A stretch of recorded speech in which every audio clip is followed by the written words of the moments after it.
The screams began at dawn, piercing through the morning mist that clung to the towers of Valdris Castle like ghostly fingers. Princess Zephyra Moonwhisper stood at her chamber window, her emerald eyes wide with disbelief as she watched her people flee through the cobblestone streets below. What had started as whispered rumors from the outer villages had become a horrifying reality that now clawed at the very gates of her father's kingdom.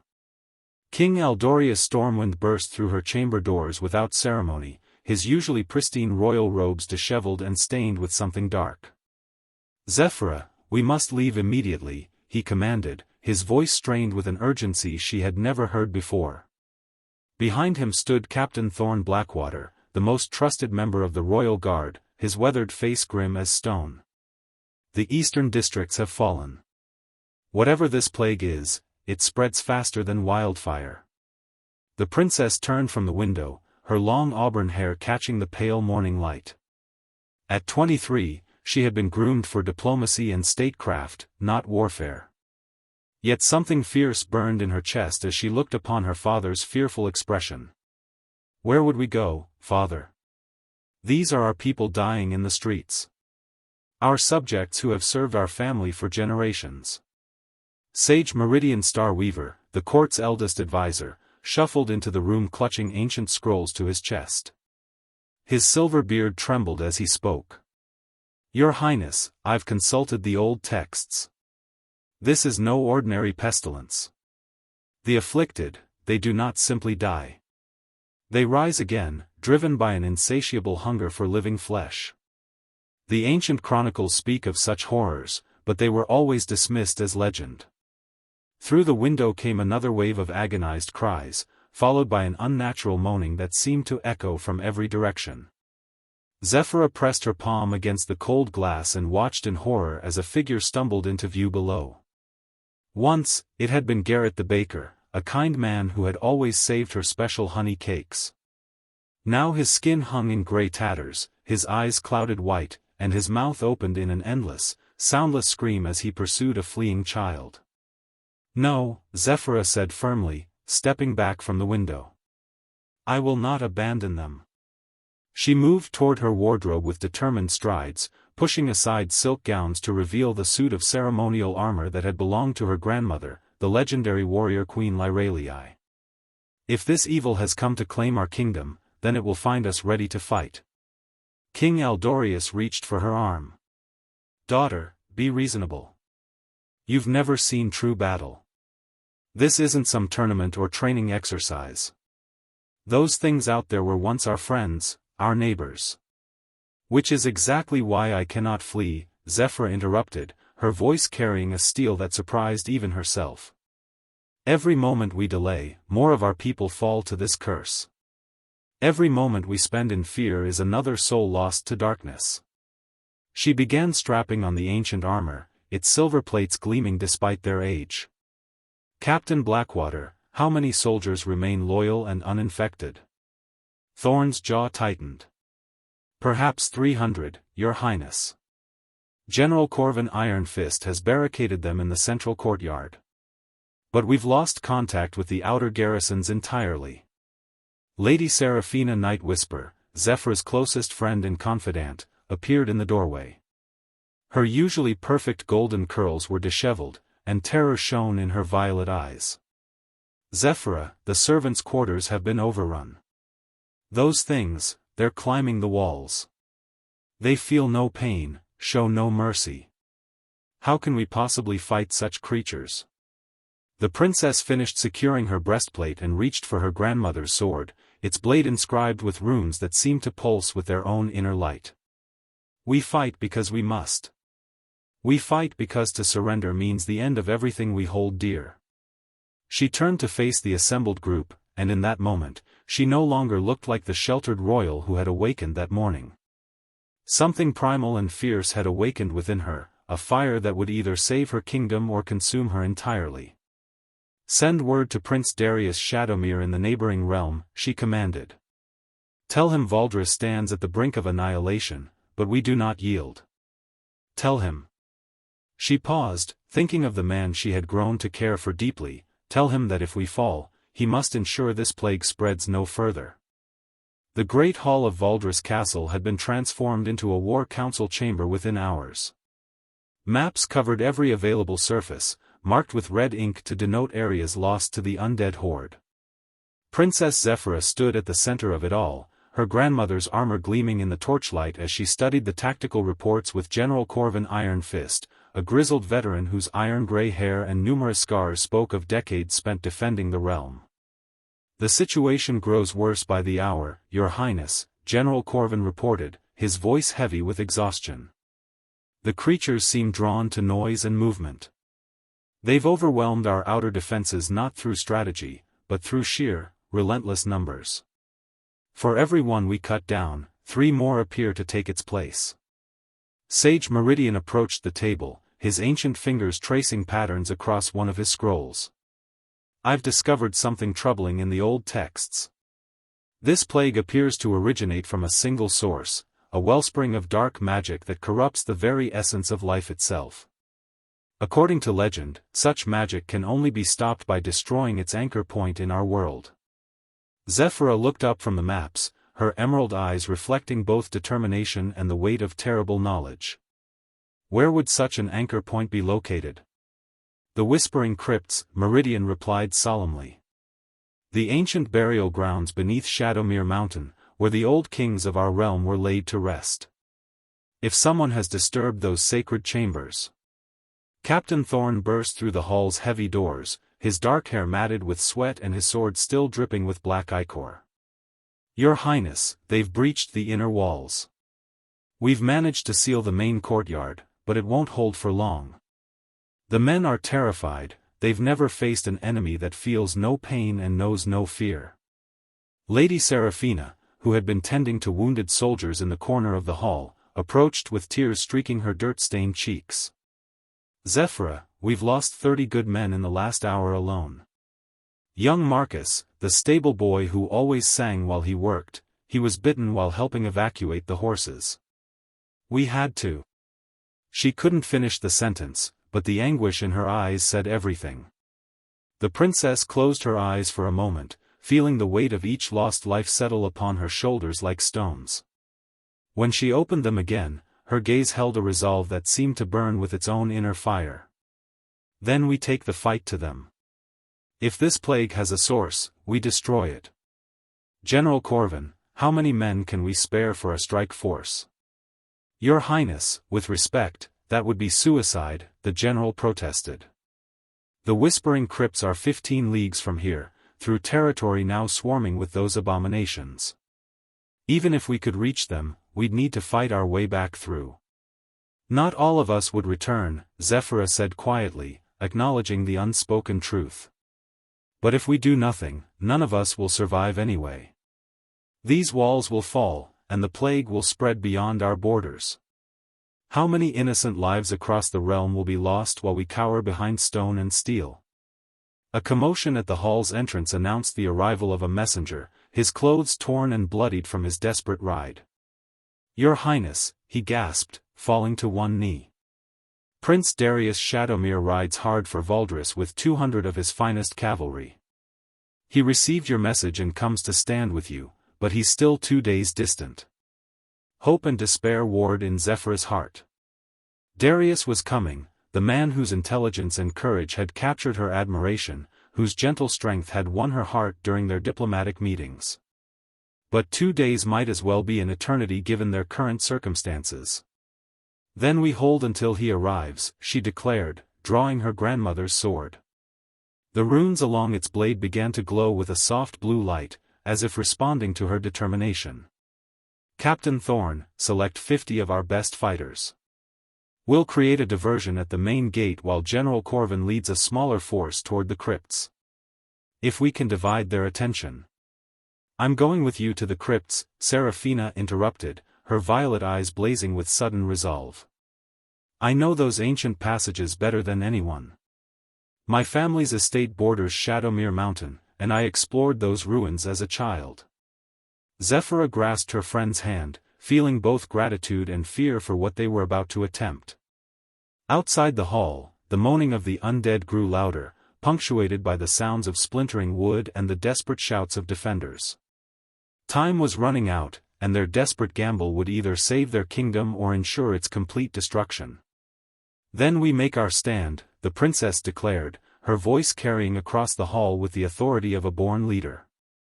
"For Valdres, for our people, and for the hope that dawn will bring deliverance rather than damnation." The hidden passage beneath Valdres Castle had not been used in over a century, its stone walls slick with moisture and echoing with the sound of dripping water. Princess Zephyra led the small strike force through the narrow tunnel, her grandmother's sword providing an eerie blue glow that danced across the ancient masonry. Behind her followed Lady Seraphina, General Corvin with 12 of his most trusted soldiers, and Sage Meridian, whose knowledge of the old ways had proven invaluable in planning their desperate mission.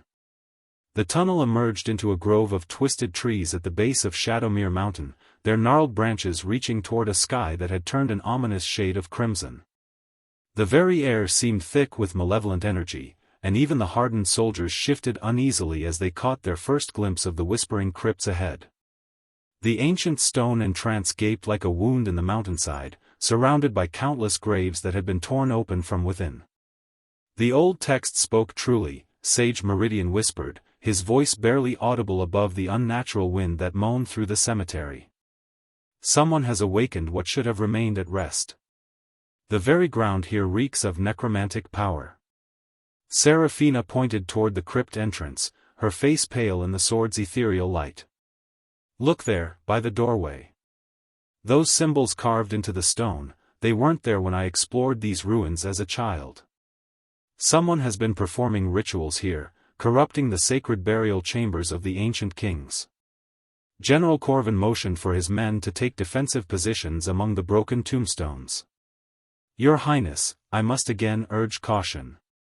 If we're discovered by the Horde, we'll be trapped with no hope of retreat. Perhaps we should wait for Prince Darius and his cavalry." "There is no time," Zephyra replied firmly, though her heart ached with the knowledge that Darius might arrive only to find their kingdom in ruins. "Every moment we delay, more of our people fall to this curse. Captain Thorn and the remaining defenders can hold the castle for perhaps another day, no more." As if summoned by her words, a low moan echoed from the depths of the crypts, followed by the scraping sound of stone against stone. The group tensed as a figure emerged from the darkness within, a tall man in elaborate robes that had once been purple but were now stained with grave dirt and worse things. His face was gaunt and pale, his eyes glowing with the same malevolent energy that permeated the air around them. "Welcome, Princess Zephyra Moonwhisper," the figure spoke, his voice carrying an unnatural resonance that seemed to come from everywhere at once. "I am Necromancer Vex Shadowbane, and I have been expecting you. Did you truly think you could stop what has already been set in motion?" Zephyra raised her sword, its runes blazing brighter in response to the dark magic that surrounded them. "You are the source of this plague. Why? What could you possibly gain from turning our people into monsters?" Vex laughed, a sound like grinding bones. "Gain? This is not about gain, child. This is about justice. Your family ruled these lands for centuries while mine was cast out, branded as heretics for studying the deeper mysteries of life and death. The ancient kings buried in these crypts were my ancestors, denied their rightful place on the throne by your bloodline's treachery." Seraphina stepped forward, her own sword drawn despite her trembling hands. The Shadowbane family was exiled for practicing forbidden magic, for trafficking with demons and raising the dead. They brought their fate upon themselves. Forbidden by whom? Vex snarled, raising his hands as dark energy began to crackle between his fingers. By those who feared what they could not understand. Now I have awakened the ancient dead, and they hunger for the justice that was denied them in life. Your kingdom will fall, and from its ashes will rise a realm where death holds no dominion." The necromancer gestured, and the graves around them began to stir. Skeletal hands burst from the earth, followed by the shambling forms of long-dead warriors still clad in rusted armor. But these were different from the plague zombies that had overrun the outer districts. These moved with purpose, their empty eye sockets blazing with the same unholy fire that burned in their master's gaze. General Corvin shouted orders to his men as the first wave of skeletal warriors attacked. Steel rang against bone as the living fought desperately against the dead, but for every skeleton they shattered, 2 more clawed their way from the corrupted ground. Zephyra found herself locked in combat with an ancient knight whose sword moved with inhuman speed, sparks flying as their blades met again and again. The source.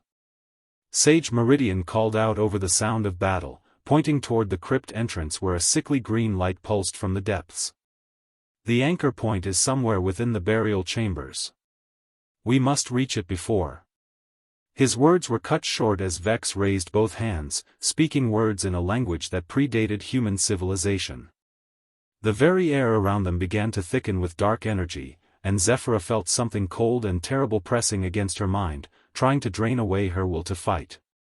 Several of the soldiers cried out in anguish as the necromantic power washed over them, their life force being siphoned away to fuel the growing horde of undead.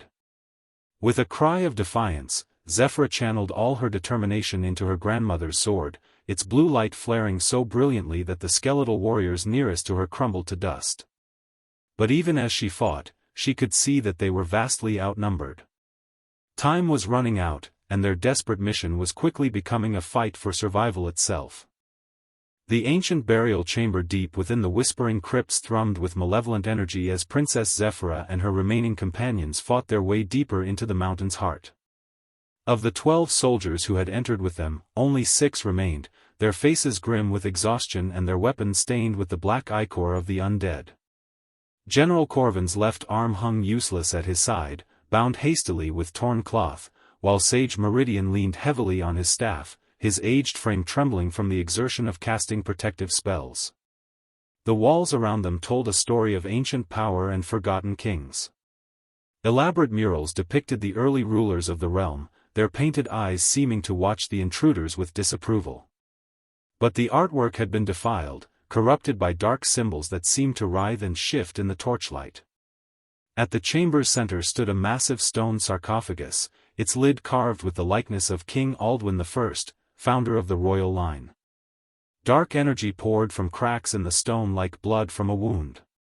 The anchor point, Seraphina whispered, her violet eyes wide with a mixture of awe and horror. He's corrupted the tomb of the ancient king. The very foundation of our realm's legitimacy has been turned into a conduit for necromantic power. Necromancer Vex Shadowbane emerged from the shadows behind the sarcophagus, his pale features twisted with triumph. Do you see now, princess? Your ancestors' bones fuel my magic. His spirit writhes in eternal torment as my power grows stronger with each soul I claim. Soon, all the kingdoms of men will kneel before the dominion of the dead. Zephyra raised her grandmother's sword, its blue light casting dancing shadows on the chamber walls. Your reign of terror ends here, Shadowbane. I won't let you corrupt another soul. The necromancer laughed, gesturing toward the chamber entrance behind them. Ends? Child, it has only just begun. Even now, my minions overrun your precious castle. Your people flee in terror as the dead reclaim what was always theirs. And you will join them in eternal servitude.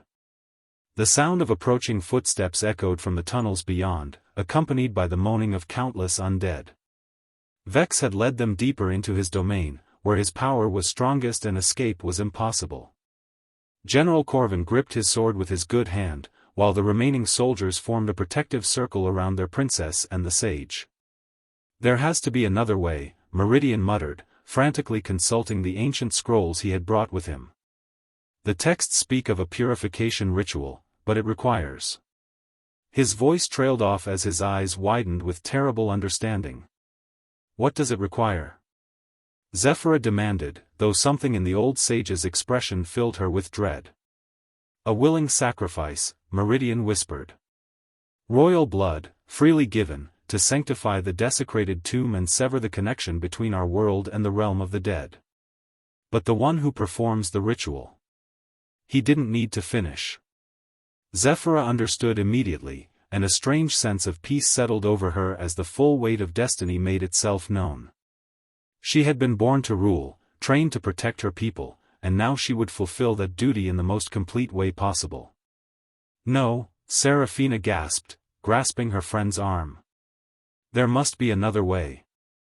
You can't simply. I can and I will, Zephyra replied with quiet determination. How many have already died because of my family's ancient feud with the Shadowbane line? How many more will perish if this plague spreads beyond our borders? She looked toward the chamber entrance, where the shuffling footsteps grew ever closer. At least this way, their deaths will have meaning. Vex's expression shifted from triumph to alarm as he realized what she intended. You cannot.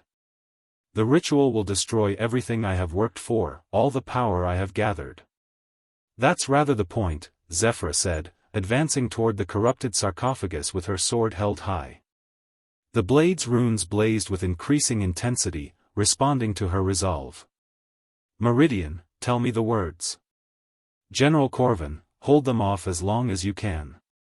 The sage's voice cracked with emotion as he began to recite the ancient purification ritual, his words echoing in the chamber with power that had not been heard for centuries.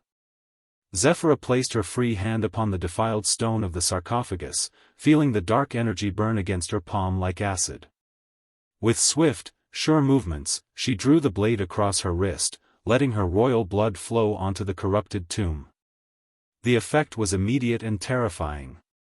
The chamber filled with blinding light as the necromantic power that had sustained Vex's army began to unravel.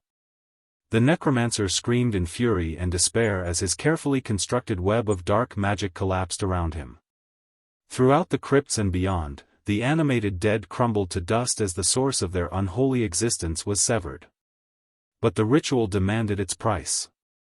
Zephyra felt her strength ebbing away as the purification spread outward from the tomb, her life force intertwining with the ancient magic to create a barrier that would prevent such corruption from ever taking root again.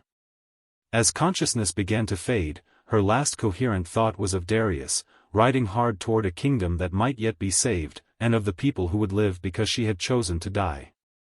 For Valdris, she whispered, and knew no more. Prince Darius Shadowmere arrived at the gates of Valdris Castle as the first rays of dawn painted the sky gold and crimson.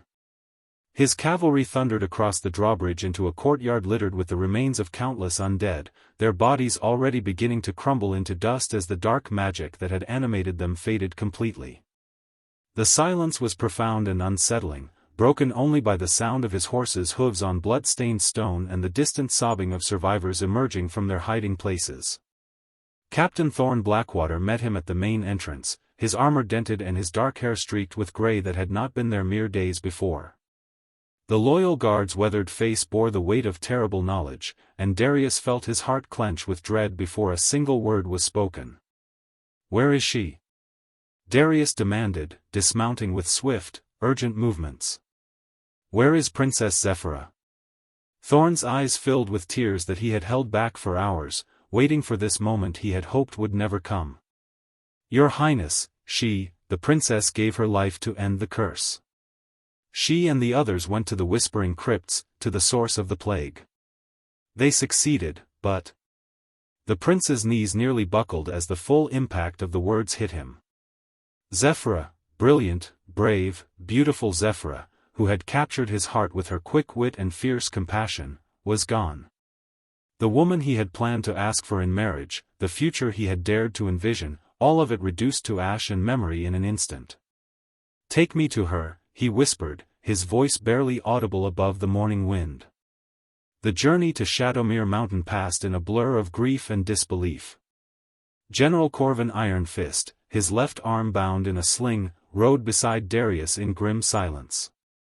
Lady Seraphina Night Whisper followed on a horse of her own, her golden hair disheveled and her violet eyes red with weeping. Sage Meridian had remained at the crypts, claiming he was too old and tired to make the journey back, though all suspected he could not bear to leave the princess's side. They found her in the ancient burial chamber, lying peaceful and still beside the purified sarcophagus of King Aldwin I.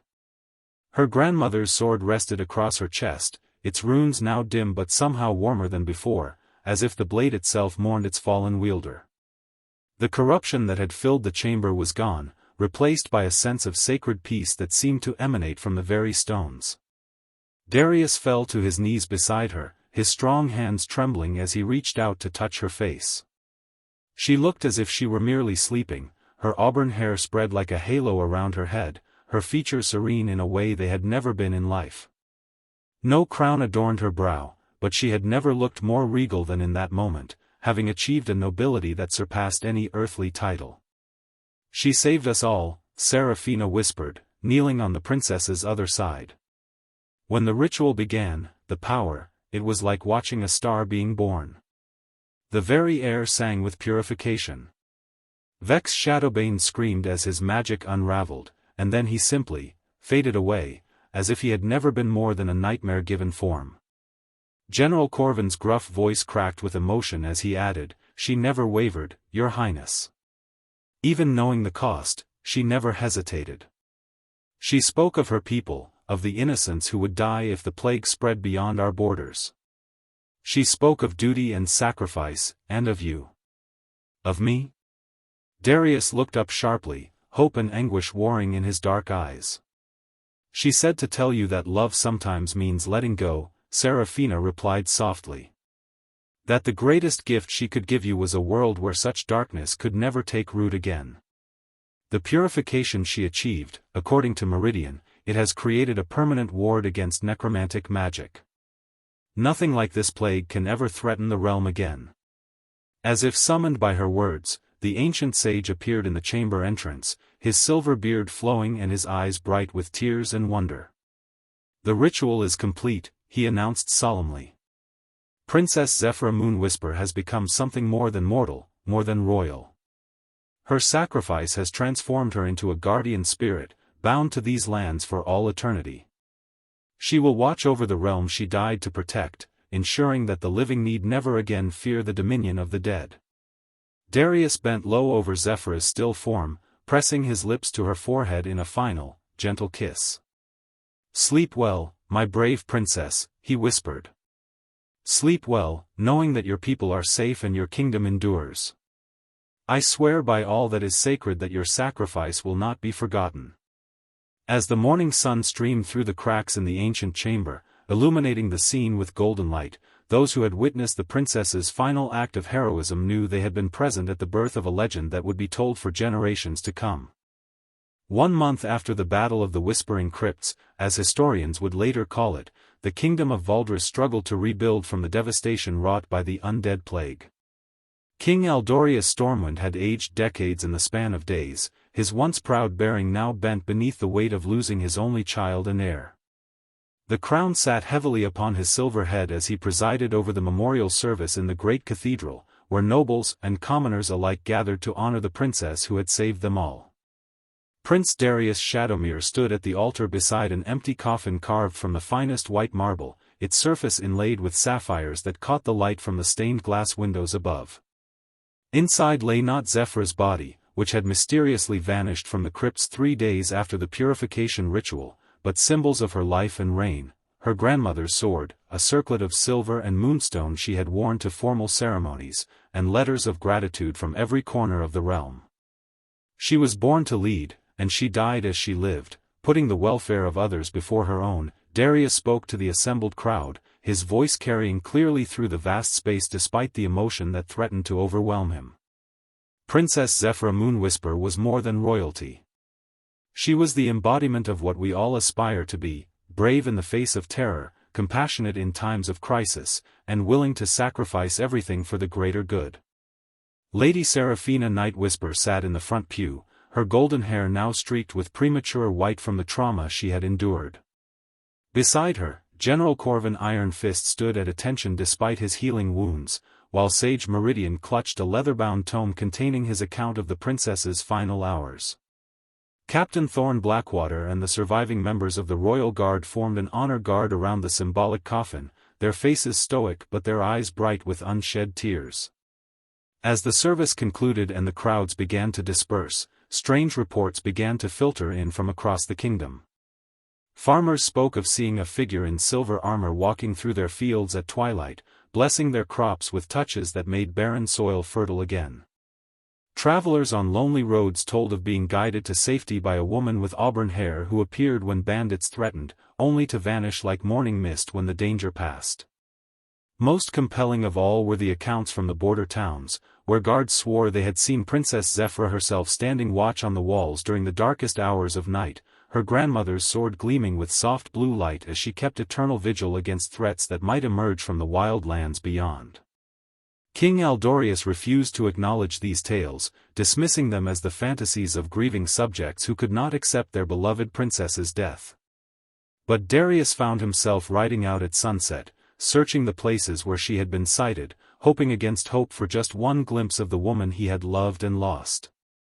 It was on such an evening, as autumn painted the leaves in shades of gold and crimson, that he finally found what he sought.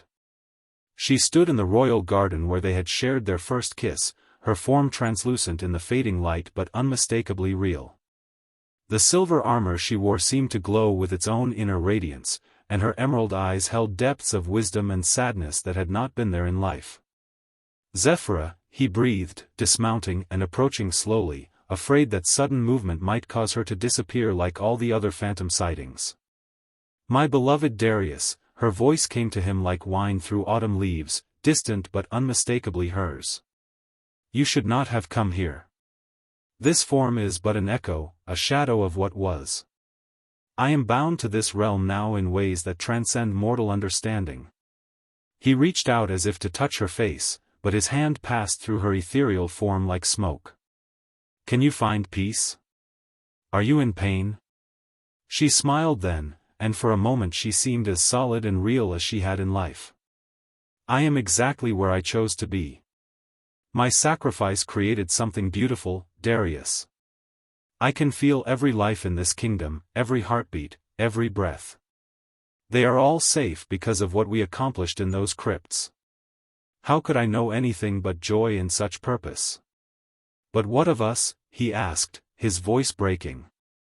"What of the life we might have shared, the children we might have raised, the kingdom we might have ruled together? Love is not diminished by death, my prince. It is transformed into something eternal." Her form began to fade as the last rays of sunlight disappeared behind the mountains. "Find happiness in this world. Marry, have children, rule with wisdom and compassion. Know that wherever your path leads, I will be watching over you and all you hold dear." As she vanished completely, leaving only the scent of moonflowers and the echo of her words, Darius understood that some bonds transcend mortality itself. His princess lived on, not as the woman he had loved, but as something greater, a guardian angel whose love for her people had transformed her into their eternal protector. 5 years had passed since the night Valdris nearly fell to the darkness, and the kingdom had not merely recovered but flourished beyond all expectations. The threat of necromantic plague had attracted scholars and mages from across the known world, all seeking to understand the purification ritual that had created an unbreachable ward against the forces of undeath. Trade routes that had once avoided the region now passed directly through Valdris, bringing prosperity and cultural exchange that enriched every aspect of life. King Aldorius Stormwind had officially named Prince Darius Shadowmere as his heir and successor, a decision that surprised no one who had witnessed the prince's dedication to rebuilding and protecting the realm. Darius had never married, despite numerous political advantages that such unions might have brought, claiming that his heart belonged to the kingdom and its people. Those closest to him understood the deeper truth, that his heart still belonged to a princess who watched over them all from beyond the veil of death. Lady Seraphina Nightwhisper had established a new order of knights dedicated to Princess Zephyra's memory, recruiting young women from across the kingdom to train in combat and statecraft. The Moonwhisper Guard, as they came to be known, wore silver armor that gleamed like their founder's spectral form and took solemn vows to protect the innocent regardless of birth or station. General Corvin Ironfist, despite his advancing years, personally oversaw their training, ensuring that each new recruit understood the true meaning of sacrifice. Sage Meridian Starweaver had transcribed the complete account of the Battle of the Whispering Crypts, creating a tome that would become required reading in centers of learning throughout the civilized world. But more importantly, he had deciphered additional passages from the ancient texts, revealing that the purification ritual had done more than simply create a ward against dark magic. It had established Princess Zephyra as an eternal guardian whose influence would extend far beyond the borders of any single kingdom. On the 5th anniversary of her sacrifice, as autumn painted the world in familiar shades of gold and crimson, a grand festival was held in the capital city. Merchants hawked small silver charms shaped like moons and whispered blessings, children performed plays depicting the princess's heroic deeds, and bards sang ballads that would echo through the centuries. But beneath the celebration lay a deeper current of reverence and gratitude that transformed the entire event into something approaching a religious observance. As evening fell and the crowds began to disperse, Darius made his way to the royal garden where he had spoken with Zephyr's spirit 5 years before. He was not alone. Captain Thorn Blackwater walked beside him, his dark hair now entirely silver but his loyalty unwavering as ever. Behind them came Seraphina and several members of the Moon Whisper Guard, all carrying white flowers to place at the memorial shrine that had been erected where the princess's spirit had last been seen. "Do you think she knows?" Seraphina asked quietly as they approached the simple but elegant monument. "Do you think she understands how her sacrifice continues to inspire people across the realm?" Before Darius could answer, the air around them began to shimmer with the same ethereal light they had witnessed years before. But this time, Princess Zephyra was not alone. Beside her stood the spirits of all those who had fallen during the plague, soldiers and civilians alike, their forms glowing with the same peaceful radiance that surrounded their princess. Among them, Darius recognized young Marcus the stable boy, Garrett the baker, and countless others whose names had been carved into the memorial walls throughout the kingdom. "My friends," Zephyr's voice came to them like distant music, filled with warmth and love that transcended physical form.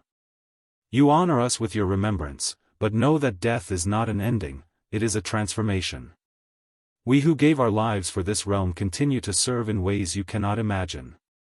Every act of kindness, every moment of courage, every choice to protect the innocent strengthens the bonds that keep the darkness at bay." The spirit of Sage Meridian stepped forward, his ethereal form radiating the same wisdom it had possessed in life. "The barrier between our worlds grows thin during times of great significance," he explained with a gentle smile. "We are permitted these brief moments to remind you that love and sacrifice create legacies that outlast empires. The princess's example has already begun to spread beyond Valdris, inspiring heroes in distant lands to stand against corruption wherever it may arise." As the vision began to fade, Princess Zephyra looked directly at Darius with eyes that held all the love and understanding that had drawn him to her in life. "Rule with wisdom, my beloved prince. Know that every life you protect, every just decision you make, every moment of peace you preserve adds to the light that will shine through eternity. We are never truly gone while we live on in the hearts and actions of those we leave behind."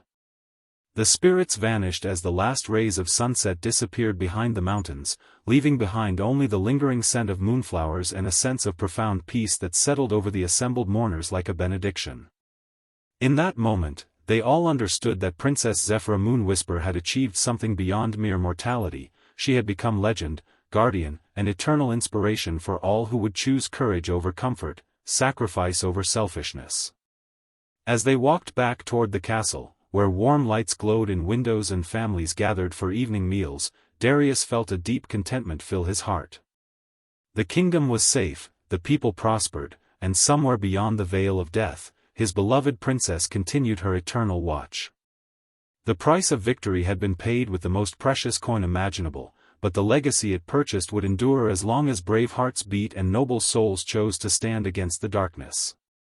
In years to come, when new threats arose and heroes were needed, the story of Princess Zephyra Moonwhisper would be told again and again, inspiring generations yet unborn to remember that even in the darkest hours, hope endures, love conquers death, and the light of sacrifice can illuminate the world for all eternity.